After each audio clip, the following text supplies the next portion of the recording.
Salut à vous les champions et championnes de la chaîne, donc j'espère que vous allez bien de votre côté. On se retrouve pour la review de Survivor Series. Alors, j'aime beaucoup le pay-per-view, j'aime beaucoup. Les matchs furent intéressants, il y a eu des bonnes surprises. Pour vous expliquer, en fait, tous mes pronostics se sont inversés en fait. Tous les pronostics que j'avais pronostiqués en fait se sont inversés dans le show. Vous allez comprendre de quoi je veux parler.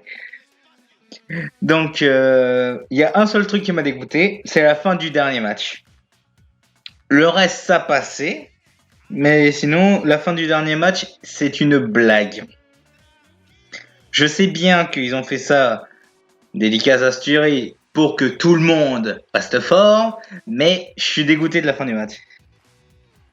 Ok. Pour vous dire, en même temps, je regarde la fin du pay-per-view, c'est l'hommage à Undertaker. Hein. Je le regarde en même temps que je tourne la vidéo parce qu'il n'y a pas de match à dire, j'ai pas de notes à prendre, donc voilà. Comme ça, je vous dirai mon avis à la fin de ce qui se passe. Il doit rester une bonne demi-heure. Je pense pas que la vidéo fasse une demi-heure, mais bon. Alors, il y a eu un match du kick-off. Je le savais, mais je ne l'ai pas rajouté durant les pronostics parce que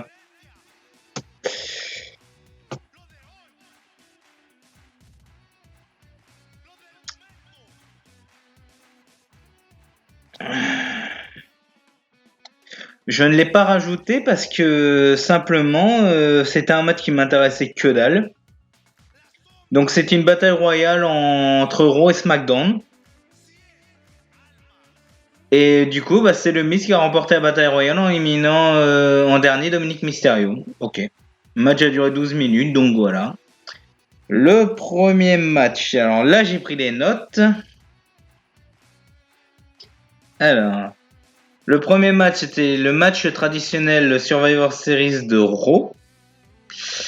Donc, de Raw contre SmackDown, match traditionnel Survivor Series des hommes. Le match a duré 19 minutes 25. Ce n'est pas le match le plus long de la soirée. Ce qui m'étonne, c'est que le match des hommes a duré moins longtemps que le match des femmes. Alors, d'habitude, c'est l'inverse. Donc, voilà. Alors, il y avait Eddie Styles, Keith Lee, Sheamus, Braun Strowman et Riddle. Avec Jordan O'Mogbane, donc Big Jordan, comme il l'écrit sur Wikipédia, contre Kevin Owens, Jey Uso, King Corbin, Seth Rollins et Otis. Alors dès le début, il y a eu un petit combat entre les capitaines, donc entre Jey et AJ Styles.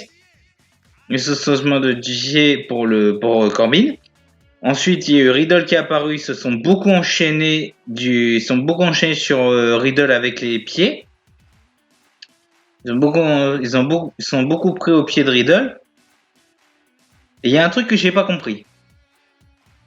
Vous allez dire, je suis peut-être ouf, mais il y a un truc que j'ai pas du tout compris. Sheamus rentre du côté de Raw, et c'est Rollins qui rentre du côté de SmackDown. Et d'un coup, Rollins, il ne fait rien. Il ne fait rien du tout. Il reste à genoux. Il reste à genoux à Sheamus, il dit, élimine-moi. Rollins se laisse éliminer.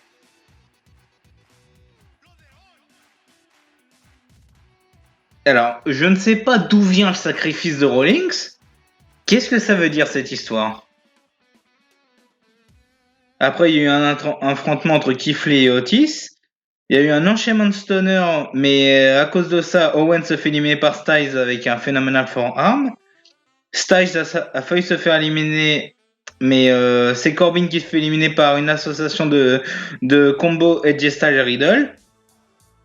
Donc là, on a Sheamus élimine Rollins, Styles qui élimine Riddle, Styles qui élimine Owens, et Corbin éliminé par Riddle.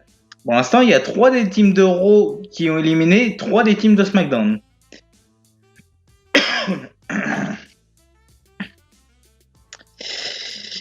Ensuite, Jey est le seul à avoir survécu à un finish parce qu'il a survécu à un broad kick. Otis arrive, il fait un carnage à la Team Raw. Et là, il y a un affrontement entre Strowman et Otis. Otis arrive à soulever Strowman.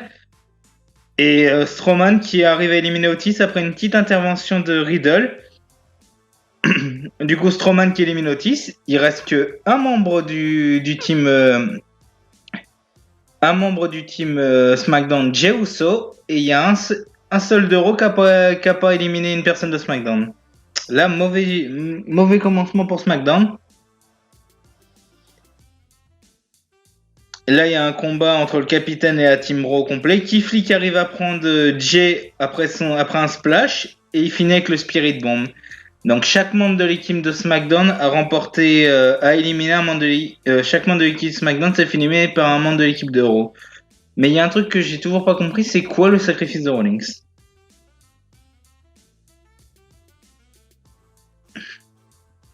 Ensuite, le prochain match, c'était les champions par équipe qui s'affrontaient. Donc le New Day qui arrive avec la tenue de Gears of War parce qu'il y a un DLC de Gears of War avec le New Day. Donc ok, je ne savais pas.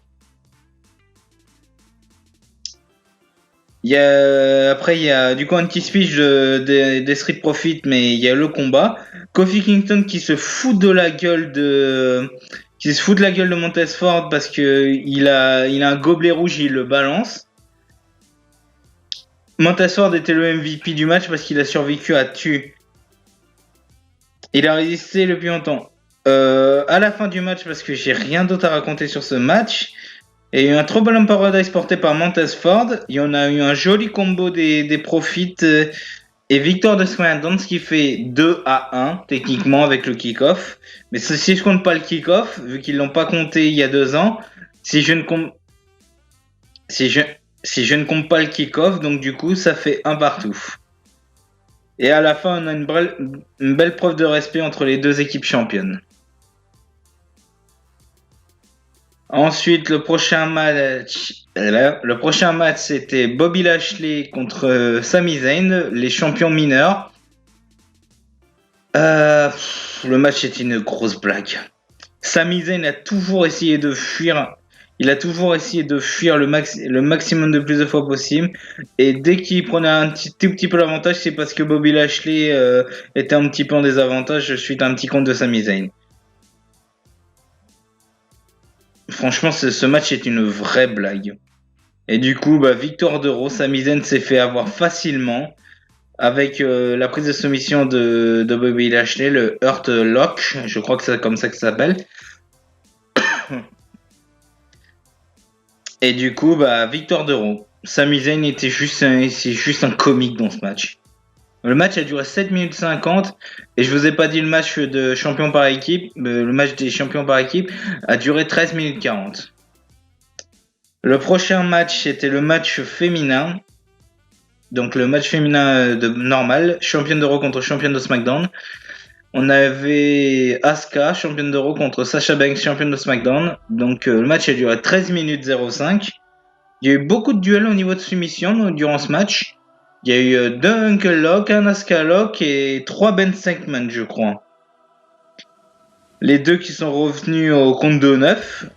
On a eu 2 Code Breakers de la part de Asuka. Donc je sais pas si c'est un hommage à Jericho. Et à la fin du match, les deux enchaînent les tombées, mais c'est Asuka qui arrive à remporter la victoire. Donc victoire de SmackDown, ce qui fait à 2-2. Le prochain match, c'était le match féminin par équipe.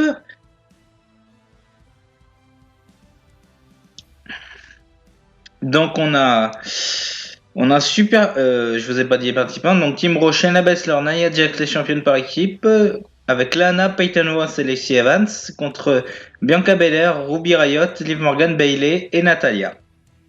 Alors on a eu un super combo de Natalia et Baylor sur Peyton Ross. Naya qui domine l'équipe adverse. Mais là, Lana décide de rentrer. Mauvaise idée. On a une petite bataille entre les deux blondes, Lana et Natalia. Alors que juste avant, on avait une petite bataille entre Lacey Evans et Natalia. Naya rentre, décide de rentrer et elle vire Lana du ring et dit tu rentres plus dans le ring, tu restes là. Est-ce que ça va jouer un tour durant le match? Vous le découvrirez. Et on a une petite bagarre générale suite à l'intervention. Ah oui, on a une petite bagarre générale. Ensuite, Peyton et Bayley tombent sur toutes les catcheuses sauf Lana qui a pas bougé. Bayley qui a été éliminée par Ross suite à son déjà vu. Mais cette dernière se fait éliminer par Natalya suite au sharpshooter. Natalya se fait éliminer par Lacey Evans suite à une intervention de Baszler. Bayley nous a fait une Beth Phoenix sur Lacey Evans. On a eu un Spanish Flash de Lacey Evans sur Bianca Belair, je crois.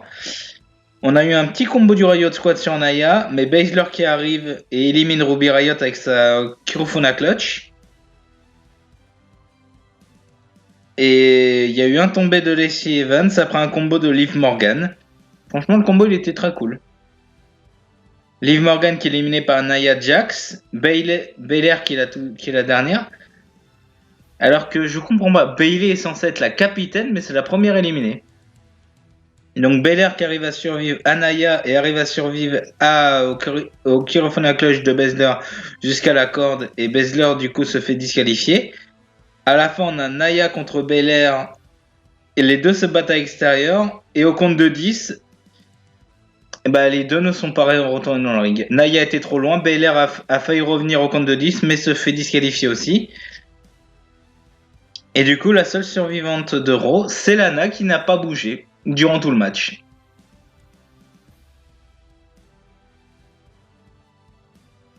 Donc, victoire de Lana. Lana qui n'a pas du tout bougé. Le match a duré 23 minutes 20. Lana qui a fait 3 prises. Ensuite, elle est restée sur l'escalier. Elle n'a pas du tout bougé.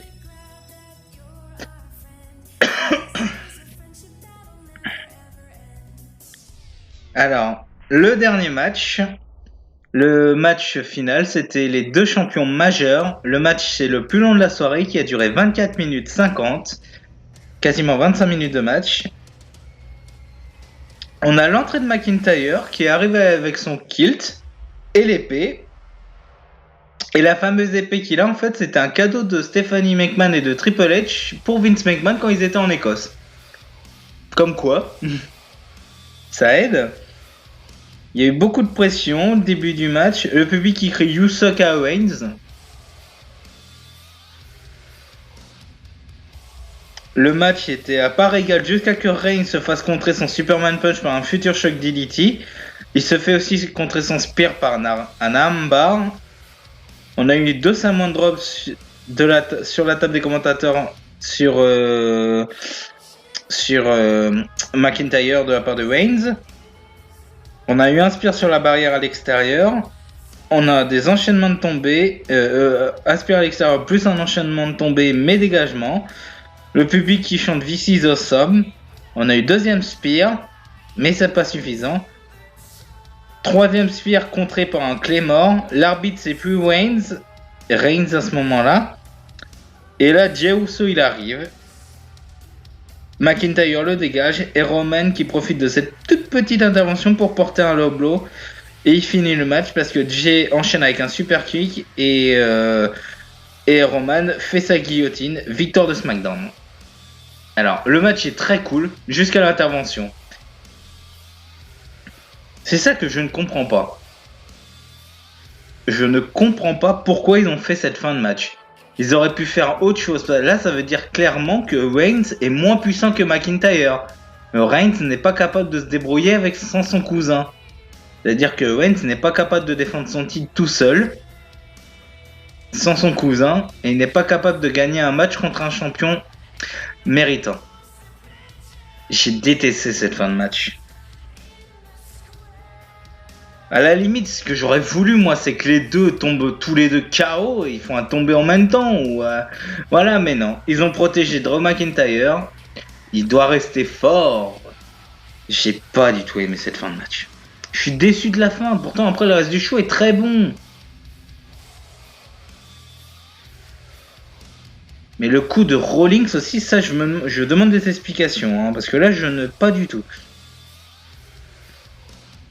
Bon je vais pas vous parler des 30 ans de l'Undertaker parce que je suis en train de la regarder. Peut-être que je mettrai un petit montage ou je sais pas quoi, mais je pense pas parce que c'est surtout les matchs qui vous intéressent. Concernant les 30 ans de l'Undertaker qui annonce à arrêter sa carrière, je sais pas si je vais vous le mettre. Parce que j'en ai pas parlé durant les pronostics et j'en parlerai pas non plus durant le résultat parce que je vois pas qui c'est que ça peut intéresser, surtout les storylines. Undertaker, depuis qu'il a perdu à WrestleMania, moi honnêtement, j'en avais marre de le voir. Son dernier match à WrestleMania contre Styles, le premier match cinématographique, était très cool, mais après maintenant faut arrêter avec Taker. Donc voilà. Sur ce, je vous dis à très très vite les champions et championnes. Prenez soin de vous. À la prochaine.